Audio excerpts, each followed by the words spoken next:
The Everglades.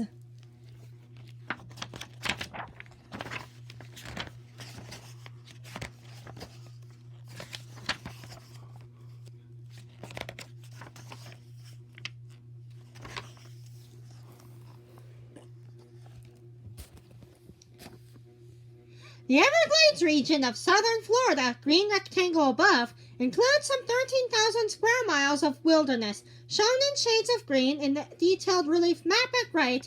The predominant terrain is marshy grassland, represented by dotted green areas. Wooded tracts are shown in darker green, urban areas in yellow. The entire region is low and flat, making for poor drainage. The interior, drenched by 50 to 60 inches of annual rainfall, remains largely underwater most of the year.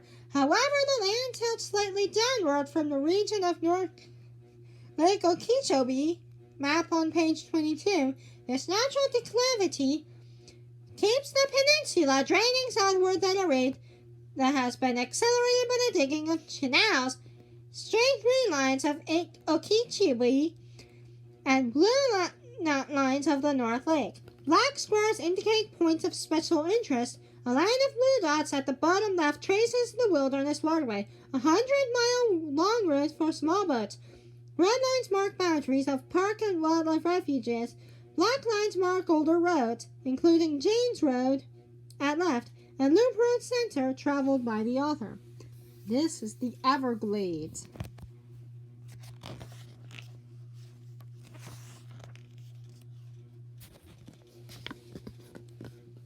The area shown on this map, which supplements on the map pages 18 through 19, is a vital part of the ecological system of the Everglades.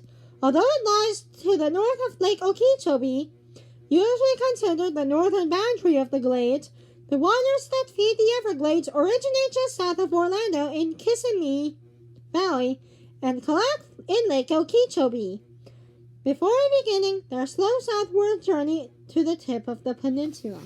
See that? There's the area shown in map.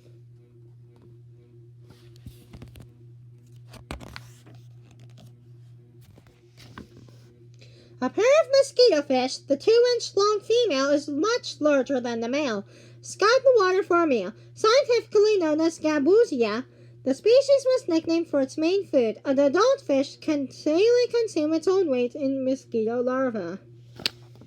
And this is the female. And this is the male.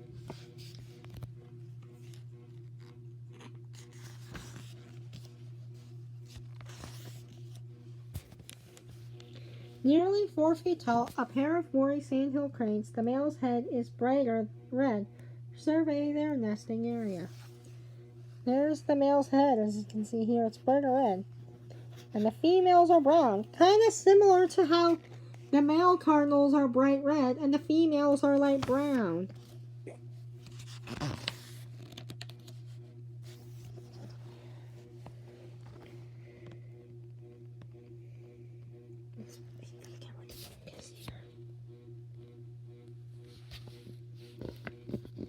Like verdant craters, domes of pond cypress thrust up from big cypress swamp.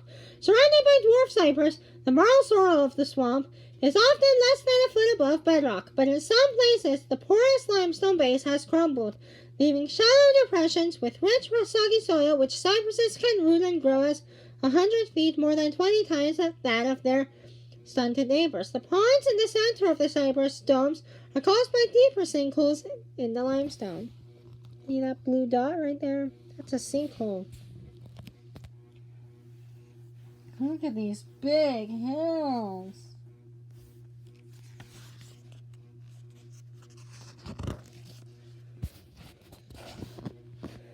Dense hammocks of tropical hardwood trees punctuate a plain of sawgrass and spike rush on the south side of Shark River Slough. The fresh water of the slough collects in this basin, slows almost to a standstill, enabling seedlings that gained footholds here to evolve into well-defined, roughly circular islands. And all these islands. An island of cocoa plum trees stands in the main stream of the Shark River Slough. where the waters, unlike those at the Slough's Prairie, move at a slow but sure rate. Their erosive power is clearly revealed in the teardrop shape of the island, tapered to a point at its downstream end. This is shaped like a teardrop, as you can see here. A field of 12-foot-tall sawgrass, so tough it takes a hurricane to lay it flat, flourishes at the headwaters of the Shark River. What appear to be fissures are creeks, issuing from the Slough to the northeast. Fringing them are mangroves that have invaded from the south for aquatic creatures to survive. The creeks must be cleared of the mangroves' clogging roots. Here the prime flow engineer is the alligator, which uses